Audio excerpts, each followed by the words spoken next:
This video is about Germany's strategic mishaps and turning points in war. Subscribe for more. The sun hung low over the ruins of Berlin in 1945, casting long shadows across the remnants of a city torn apart by war. Smoke curled up from collapsed buildings, mingling with the acrid scent of burnt metal. Amidst the debris, Major Hans Weber sifted through the chaos, his mind racing with strategies that had once promised victory. Dreams of German supremacy had crumbled, much like the structures that surrounded him. Hans had been a young officer when the war began.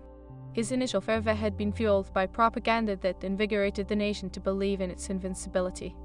As he walked through the remnants of the Reichstag, he recalled the fervent marches and the rallying speeches that had stirred the hearts of millions. Now, the echoes of those days haunted him, filled with loss and regret. He clutched a photograph of his family, the image fraying at the edges, a stark reminder of what was at stake.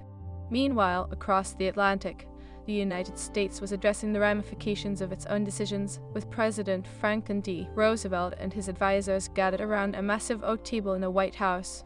Maps plastered with strategic plans spanned the surface, surrounded by military leaders who debated the next moves against the Axis powers. The atmosphere was tense, a world at war looming over their heads.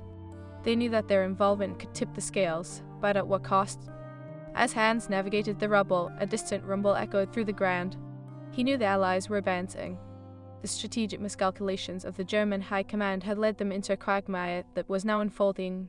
They had misjudged the resolve of their enemies, miscalculated the endurance of the supply lines, and underestimated the sheer will of the American soldiers.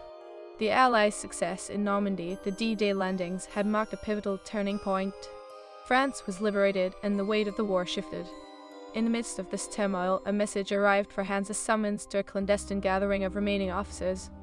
The invitation bore the insignia of the Abwehr, the military intelligence service, and carried the weight of desperation. As he made his way to the meeting point, a dimly lit cellar beneath a bombed-out structure, a sense of foreboding gripped him. He was to meet with Colonel Friedrich Schmidt, a man whose reputation for cunning and resourcefulness had garnered respect among the ranks. The cellar was filled with the hushed murmurs of officers, their faces gaunt and sunken. Maps sprawled across the table depicted troop movements and potential counteroffensives. Colonel Schmidt stood at the head, his voice slow yet urgent. "Gentlemen, we are on the brink of collapse. The Allies are closing in on us, and we must rally our forces. We must utilize every resource at our disposal." Hans leaned closer, his heart racing as Schmidt outlined a plan. They had intercepted communications suggesting that the Allies were planning a major offensive. If they could gather their remaining troops and mount a counterattack, perhaps they could regain the initiative. That the plan was perilous, it hinged on misdirection and striking at the heart of the Allied commander, an audacious gamble that could turn the tide or seal their fate. As the officers debated the merits of Schmidt's plan, Hans could feel a storm brewing within him. Questions surfaced. Could they trust the intelligence? What guarantees could they secure? And most importantly, was this plan worth the lives of countless soldiers? The conflict within him mirrored the turmoil in the world outside, a battle between loyalty to the homeland and the consequences of blind ambition. Meanwhile, in the heart of London, a different kind of strategy was unfolding. Winston Churchill met with his military advisors, contemplating the relentless push toward Berlin. The Allies had gained momentum, yet the shadows of German resilience loomed ominously on the horizon. They were aware that a counterattack was on the way. They just had to prepare for it. "Listen closely," Churchill began, his voice a gravelly whisper steeped in resolve. "We must anticipate their every move. Germany is cornered, but a cornered beast is at its most dangerous. Our forces must hold the line, and we must be ready for any twist of fate." His eyes glinted with determination, recognizing the gravity of the situation. The Allies were not just fighting for victory, they were fighting for survival. Back in Berlin, the room of officers buzzed with tension. Schmidt's plan took shape, but dissent simmered beneath the surface. Some argued for a defensive strategy, citing the heavy losses that had already been incurred. The stakes were high, and voices clashed, echoing the larger conflict that had engulfed Europe. As Hans listened to the passionate debate, he couldn't help but feel a sense of urgency. It wasn't just about tactics or strategies, it was about the lives on the front lines. Soldiers like himself, men who have families, dreams, and futures that hung in the balance. Suddenly, the door swung open, and a breathless messenger burst into the room, his face pale and eyes wide. "We've just received word from the front lines. The Allies are mobilizing for an offensive. They've broken through near Aachen and are advancing rapidly. The room fell silent, the weight of the messengers was sinking in like a stone. The officers exchanged grim looks as the reality of their situation set in. They were running out of time. Hans felt a rush of adrenaline surge through him, igniting a fire within. The decision had to be made, and soon. Colonel Schmidt raised his voice, commanding the room's attention. We must act now. Gather the troops.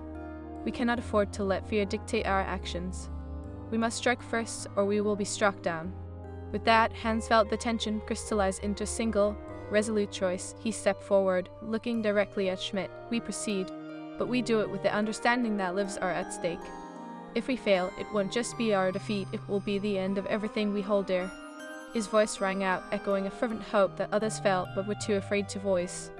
The weight of that moment hung in the air, a crossroads that would lead to either redemption or ruin. As the officers rallied around Schmidt's plan, Hans felt a spark of hope igniting within him, a belief that perhaps, even amidst the rubble and despair, they could reclaim their dignity. But as plans were set in motion, dark clouds loomed on the horizon. Outside the cellar walls, the sounds of war grew louder, a relentless reminder of the conflict that consumed Europe. The stage was set for confrontation that would define the fate of a nation, and Hans knew that each decision would either forge a new path or lead them deeper into the abyss. With the gravity of their situation pressing down upon them, the officers prepared for the counteroffensive.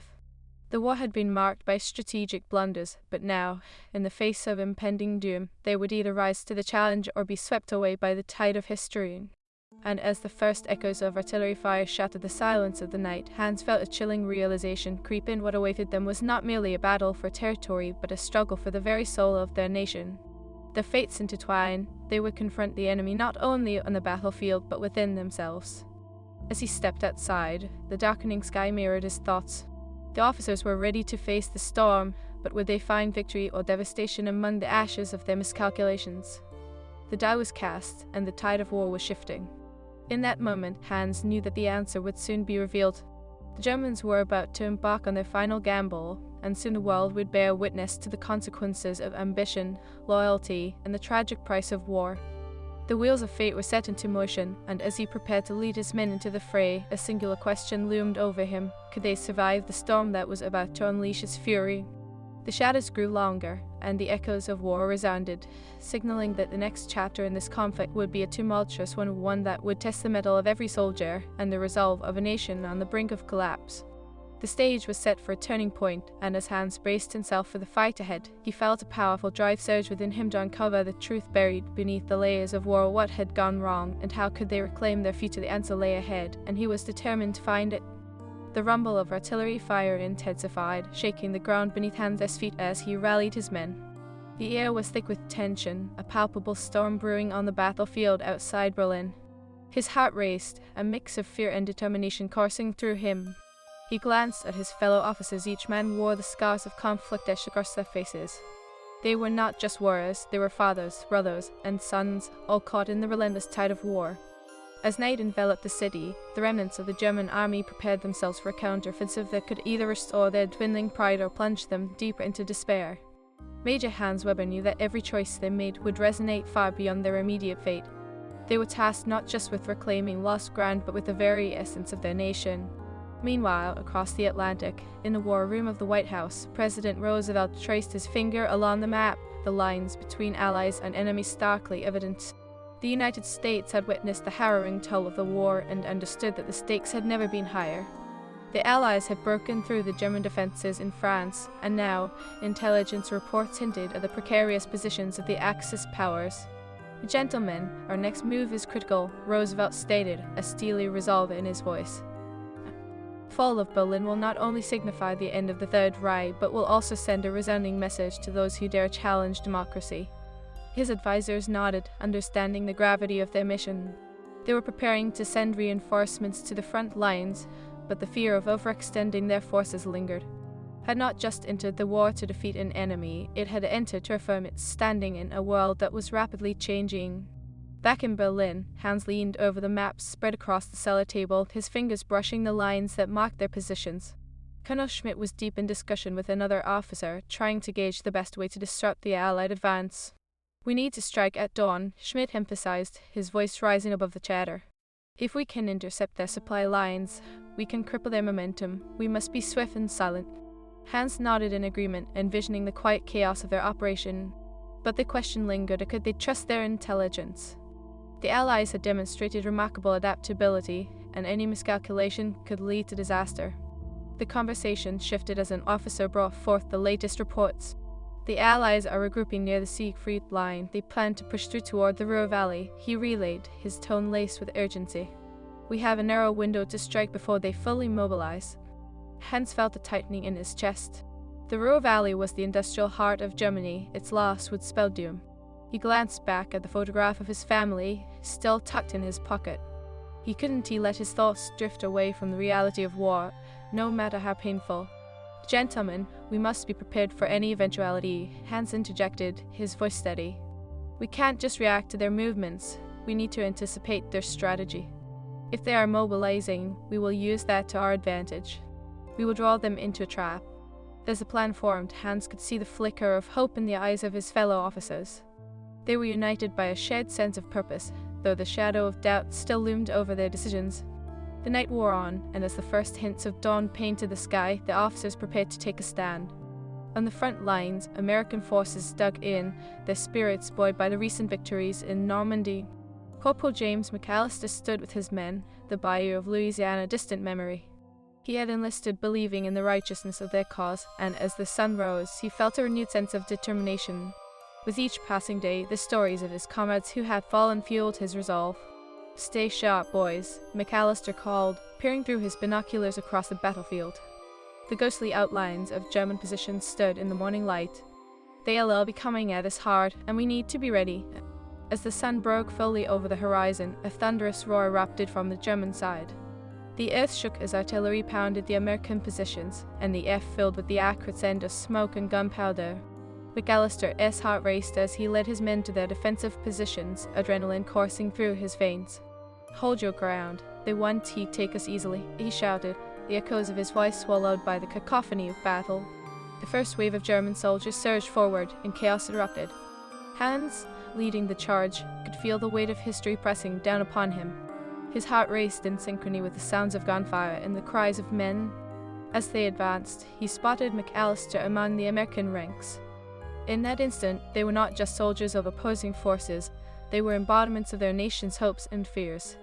The two forces collided, a violent clash of wills. Hans ducked and weaved through the onslaught, each step bringing him closer to the heart of the conflict. He witnessed the bravery of his men battling through the chaos, their resolve unyielding. Press on, he shouted, rallying his fellow soldiers. The flames of conflict ignited a fire within him, driving him forward. For our families, for our future. On the American side, McAllister fought with every ounce of strength, his rifle barking in rhythm with the chaos surrounding him. He could see the determination in the eyes of the Germans, men caught in a desperate struggle. The humanity of the enemy struck him, a realization that they were all pawns in a game far greater than themselves. The battle waged on, a brutal dance of aggression and survival. Hans felt the tide of war shifting, the strategic gamble they had taken coming to a head. The German forces fought valiantly, but the Americans pushed back with unyielding fury. As the hours passed, the grim reality of warfare settled over both sides. Men fell, a cacophony of cries reverberating through the air. Hans fought not just for his country, but for the very essence of what it meant to be human amidst the horror of war. In the distance, the sounds of a massive explosion echoed, shaking the ground beneath him. A dread-filled silence enveloped the battlefield as soldiers turned their gaze toward the source of the blast. It was then that Hans realized the gravity of their choice. They had ignited a fight that would reverberate through the ages, a conflict that would shape the future of Europe and beyond. As the smoke cleared, Hans caught a glimpse of the devastation left in the wake of their actions. The tide of history was turning, and amidst the battle, a new dynamic was emerging. What would become of their efforts, their sacrifices? The answer lay shrouded in uncertainty, but one thing was clear: the fight for survival was far from over. As the sun dipped below the horizon, casting crimson hues across the battlefield, Hans felt a wave of resolve wash over him. They would continue to fight, but the question remained: would they emerge victorious from this crucible of war, or would they be consumed by the very flames they had ignited? The battle raged on, a blood-soaked testament to the consequences of ambition and loyalty. As Hans pressed forward, driven by the hope of a brighter future, the shadows of doubt whispered in his ear. What would the dawn bring? Would it illuminate a path to redemption, or plunge them deeper into the abyss? The stage was set, and the outcome loomed ever closer. The world watched, waiting to see how the threads of fate would unravel in this tumultuous tapestry of war. The clash of armies continued as the sun dipped below the horizon, casting an eerie glow over the battlefield. Major Hans Weber pushed forward through the chaos, his heart pounding not just from exertion but from the weight of decisions made that day. With the cries of fallen comrades echoing in his ears, he fought to remain focused, knowing that every moment could tip the balance of this desperate counteroffensive. Amid the chaos, he spotted Corporal James McAllister, eyes fierce with determination as he fought alongside his fellow American soldiers. For a heartbeat, they locked eyes across the fray, a fleeting connection between two men caught in the storm of war. Both were driven by loyalty to their nations, but haunted by the harsh reality of violence that surrounded them. They were more than soldiers, they were human beings facing the abyss.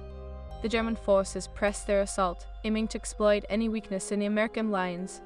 Hans barked orders, motivating his men to push forward. The taste of ash filled his mouth, mingling with the bitter tang of adrenaline and fear. "Advance, for every man we have lost," he shouted, rallying the troops. The resolve was evident on the faces of his fellow soldiers, a reflection of the desperation that had engulfed them. As night fell, the battlefield transformed into a nightmarish landscape of shadows and flashes of gunfire. Explosions reverberated through the air, and the acrid smoke hung like a shroud, blurring the line between friend and foe.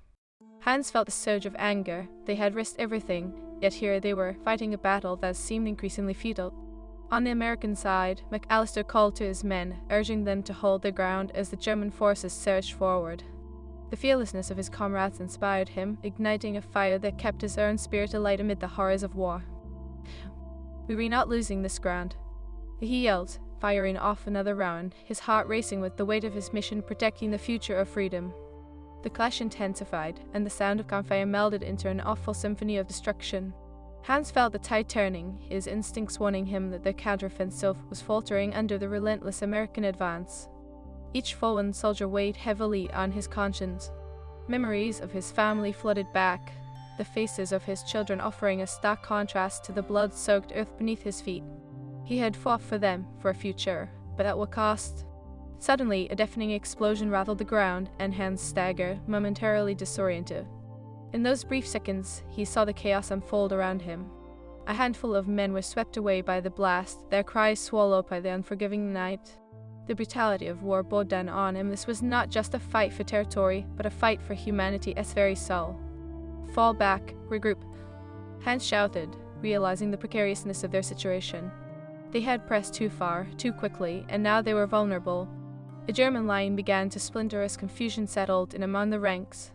The urgency of the moment propelled him into action. He had to stabilize the remnants of their forces before it was too late.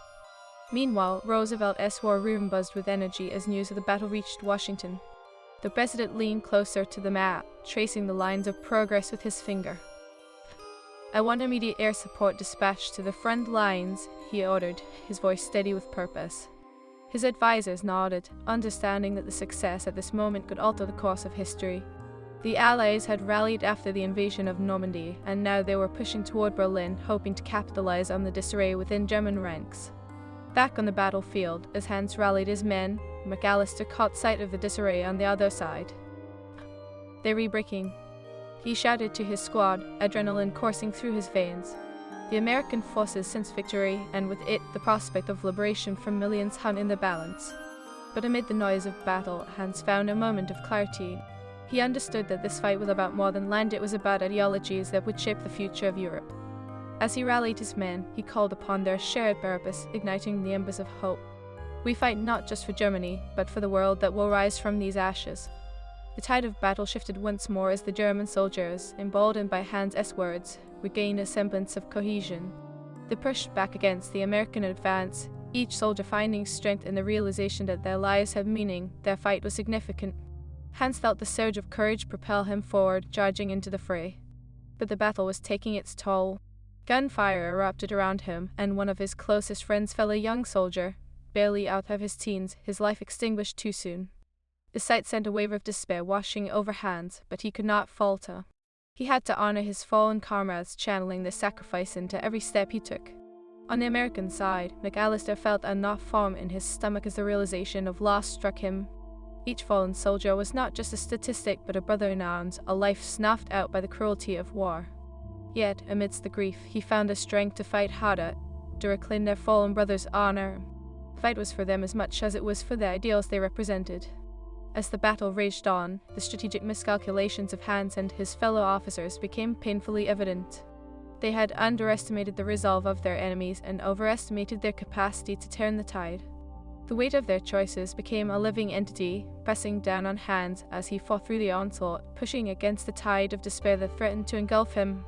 In the heart of the fray, Hans glanced back toward the German lines, witnessing the encroaching American forces. His mind raced, calculating the need for a new strategy. The battle was slipping away, and with it, the very foundation of their hopes for a Germany reborn. "We need to pull back," he shouted to his men, recognizing the futility of their current approach. The urgency of his words took hold, and as soldiers began to retreat to safer positions, Hans felt a glimmer of hope that they could regroup and salvage their efforts. The Americans were relentless, pressing their advantage, but in that moment of retreat, Hans felt the flicker of possibility, the chance to rethink, to find a new way. Meanwhile, the Allies advanced with unwavering resolve, bolstered by the momentum of their victories. McAllister felt a rush of determination surge within him. They were on the brink of a breakthrough, and the vision of victory fueled him. "Keep pushing, we can let them regroup," he urged, his voice a rallying cry that resonated through the ranks. As the night wore on, the landscape morphed into a battlefield of shadows and flickering flames. The cries of men mingled with the sounds of artillery, a haunting reminder of the stakes involved. The conflict was not merely a reflection of national pride but an embodiment of human ambition, frailty, and the consequences that followed in its wake. Hans fought through the smoke, the memories of his family propelling him forward. He realized that within the chaos, there was still a chance for redemption, not just for Germany but for all who had been swept up in the war's tides. He bellowed, his voice cutting through the chaos, rallying his men around a renewed purpose. As dawn broke over the battlefield, illuminating the destruction wrought by the night, the German forces began to regroup. Hans stood at the forefront, his heart pounding with renewed conviction. He understood now that their fight was not just for survival, it was about the legacy they would leave behind. But the question loomed large: would they find a way to reclaim their honor? Could they turn the tide in this battle, or would they merely become another tragic footnote in the annals of history? The way forward was fraught with uncertainty, and as Hans steeled himself for the challenges ahead, he realized that the outcome of this war would shape not just nations but the very fabric of humanity itself. The battle was far from over, and as the first rays of sunlight pierced through the smoke, Hans knew that he was standing at the precipice of history. The next move would determine not just their fate, but the fate of Europe itself. How could they rise from the ashes, reclaim their dignity, and write a new chapter in the saga of war? The answers lay ahead, and the world awaited with bated breath, watching as the final gamble unfolded. The first rays of sunlight broke through the thick smoke that hung over the battlefield, illuminating the devastation left in the wake of the night's fierce combat. Major Hans Weber stood at the forefront of the German lines, his heart pounding not just from exhaustion but from the realization of what lay ahead. The German forces were battered but not broken. They had the chance to regroup and rethink their strategy. As the dawn light cast long shadows on the ground, Hans felt a flicker of hope ignite within him.